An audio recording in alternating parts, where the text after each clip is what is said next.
From Doodles to Destiny, the characters who shaped Legend of Nero. Hey everyone, Tim here. I've been wanting to share more about the creative journey behind Legend of Nero, and today felt like the perfect time. I'm pulling back the curtain to show you how it all began. From my very first character sketches in high school to the evolving storylines and the deep connections between my characters. Let me introduce you to Adriana and Mia and give you a glimpse into how these two incredible characters and their relationship became the beating heart of Nero's world. So, what is Nero? Legend of Nero is a story that started a long time ago with the very first character I ever created back in 1996. I was 16 years old when I came up with Adriana. At the time, I didn't know what I was going to do with her. She was just a cute character with blonde hair, and honestly, she was the reflection of the kind of girl that I wanted to date back then. Sweet, bright, bubbly.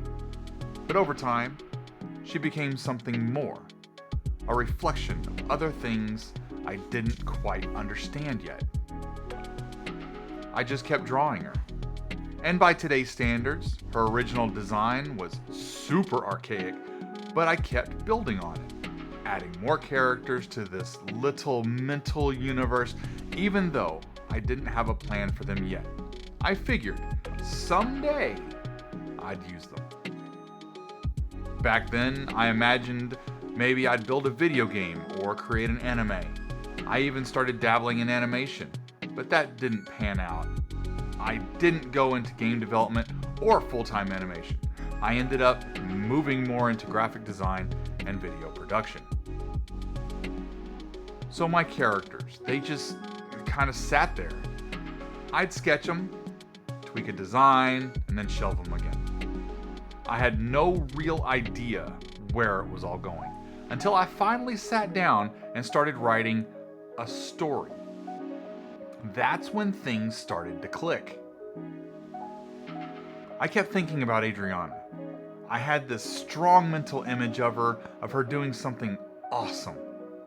I knew she had potential.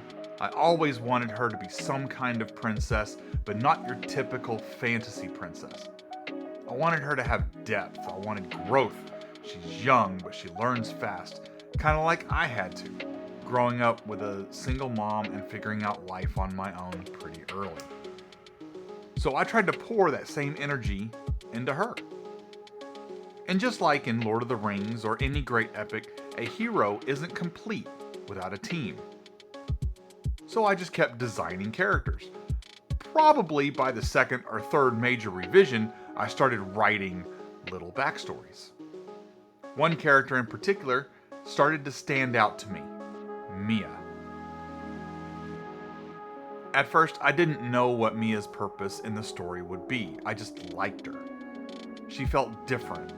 Where Adri was short and has this shoulder-length blonde bob, Mia has long, flowing pink hair. She's taller, a bit more athletic. I could see the two of them being friends. I just needed to figure out how. Eventually, the story caught up with them. They do meet. They do become friends. And I love the dynamic between them. But it's not just a friendship.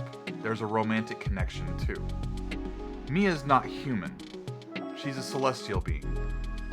So she doesn't fully understand the emotions she's experiencing. She's been assigned to protect Adri, but as she grows closer, she sees Adri's struggles and supports her. She starts to form this deep emotional bond, and she doesn't know what to do with it. That kind of emotional confusion and growth, that's one of my absolute favorite storylines to explore. There's going to be heartbreak. There's going to be misunderstanding. There's going to be emotional turbulence. But that's the part that makes it real. So all in all, Legend of Nero is, at its core, about the characters. That's what drives everything. The world, the fantasy, the action, it's all there. But it's the people, their relationships, their flaws, their growth that makes it matter.